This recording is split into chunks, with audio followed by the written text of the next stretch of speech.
ਜਿਹੜੇ ਕਬੂਤਰਾਂ ਨੂੰ ਯਾਰ ਹੋ ਜਾਂਦੇ ਨਾ ਸੋਕੜਾ, ਤੇ ਜਿਹੜਿਆਂ ਕਬੂਤਰਾਂ ਨੂੰ ਸੋਕੜਾ ਹੋ ਜਾਂਦਾ ਤੁਹਾਡੇ ਉੱਡ ਕੇ ਆਉਣ ਦੇ, ਤੇ ਤਾਂ ਵੀ ਜਿਹੜਾ ਤੁਸੀਂ ਕਬੂਤਰਾਂ ਨੂੰ ਬੜੇ ਧਿਆਨ ਦੇ ਨਾਲ ਜਿਹੜਾ ਉਹਨਾਂ ਨੂੰ ਸੰਭਾਲਣਾ है, जल्दी नहीं करनी।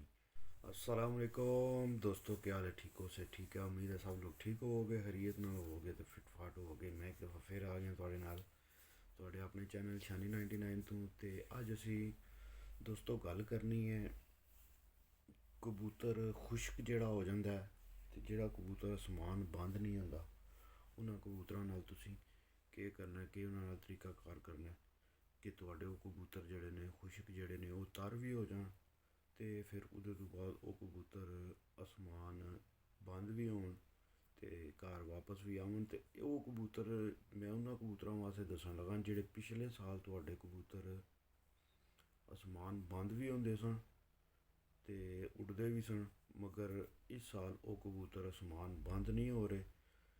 ते उन्हों दी केह् वजह है? ते जेह्ड़े कबूतर आसमान बंद होंदे ने पे ते वापस नहीं आउंदे पे, उन्होंने कबूतरां नाल केह् करना है वो भी तुहाडे नाल अज चीज़ां जेह्ड़ियां ने ना वो शेयर करने आ। जेह्ड़े कबूतर ते भाई जी बंदियां दे हो गए ने ना खुश्क, पिछले सीज़न वो कबूतर उड़दे रहे ने, इस सीज़न वो कबूतर उड़दे नहीं पे। इहदा मतलब ये है कि कबूतर जेह्ड़े ने वो तुहाडे आसमान नहीं डुबदे, उन्होंने कबूतर वो कबूतर तुहाडे हो गए ने खुश्क। ते उन्होंने कबूतरां नूं तुसी तर करने वास्ते तकरीबन हुण ते यूट्यूब भरिया पिया इन्हां चीज़ां नाल, मगर मैं अपनी जगह ते अपना सबक याद रखने वास्ते जेह्ड़ा ना वो वीडियो अपलोड करना पिया।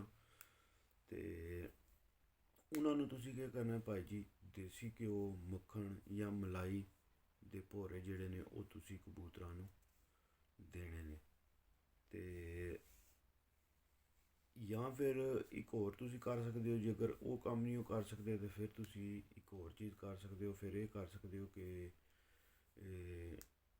छोटा चना जेह्ड़ा है ना, छोटे चने दे बराबर तुसी मक्खन लाई लैना, ते सुबह दे टाइम तुसी जेह्ड़ा ना एह् 7-8 बजे के करीब जेह्ड़ा ना कबूतर नूं चा दो ते उन्नू धुप्पे छड्ड दो कबूतर नूं। यही रूटीन तुसी तकरीबन कबूतर नाल 3-4-5 ध्याड़े करनी है। ते फिर उहदे तो बाद जेह्ड़ा ना तुसी कबूतर इंशाल्लाह उड़ाओ दे, ते कबूतर तुहाडे आसमान भी जान दे ते फिर के भी आवन दे, क्यों कबूतर अंदरों खुश्क हो जाता जिहदी वजह तो कबूतर आसमान नहीं जाता।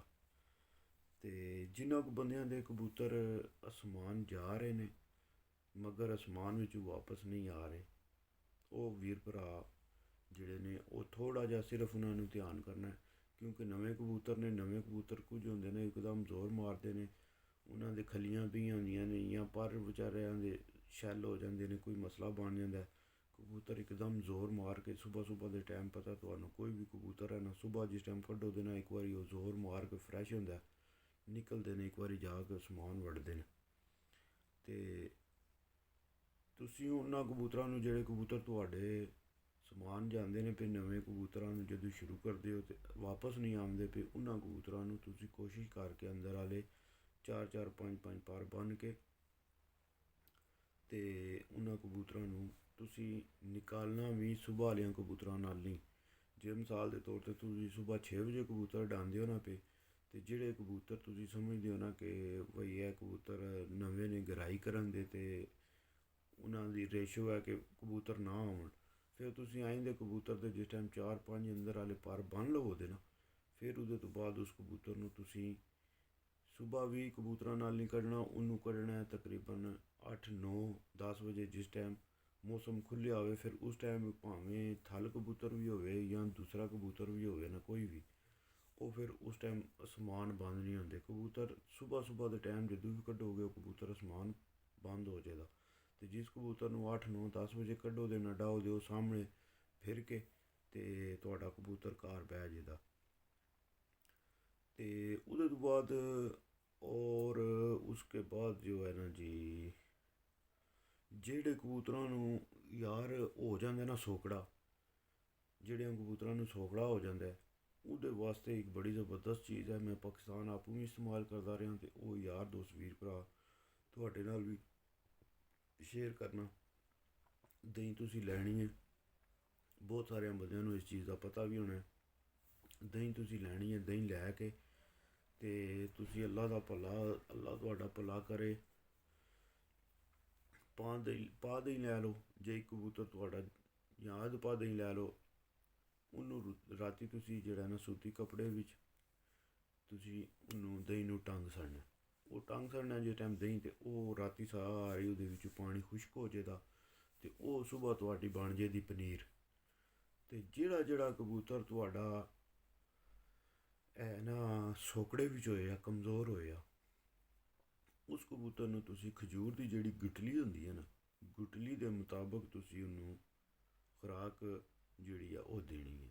ਗੁਠਲੀ ਦੇ ਮੁਤਾਬਕ ਉਹਨੂੰ ਉਹ ਤੁਸੀਂ ਪਨੀਰ ਦੇਣੀ ਹੈ। ਅਤੇ ਇਹ ਤਕਰੀਬਨ 3-4 ਦਿਨ 5 ਦਿਨ, ਜ਼ਿਆਦਾ ਤੋਂ ਜ਼ਿਆਦਾ ਮੈਕਸੀਮਮ ਜਿਹੜਾ ਨਾ ਤੁਹਾਡੇ 5 ਦਿਨ 6 ਦਿਨ ਵੀ ਤੁਹਾਡਾ ਕਬੂਤਰ ਵੇਟ ਪੂਰਾ ਕਰ ਜਾਏਗਾ, ਕਬੂਤਰ ਬਿਲਕੁਲ ਤੁਹਾਡਾ ਠੀਕ ਹੋ ਜਾਏਗਾ।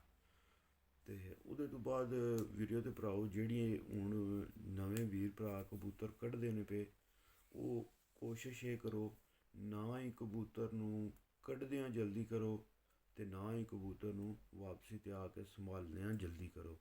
ਇਹ ਦੋਵੇਂ ਕੰਮ ਹੁੰਦੇ ਨੇ ਜਿਹਦੀ ਵਜ੍ਹਾ ਤੋਂ ਕਬੂਤਰਬਾਜ਼ ਜਿਹੜਾ ਨਾ ਉਹ ਫਿਰ ਬਾਅਦ ਵਿੱਚ ਬੜਾ ਪਰੇਸ਼ਾਨ ਹੁੰਦਾ।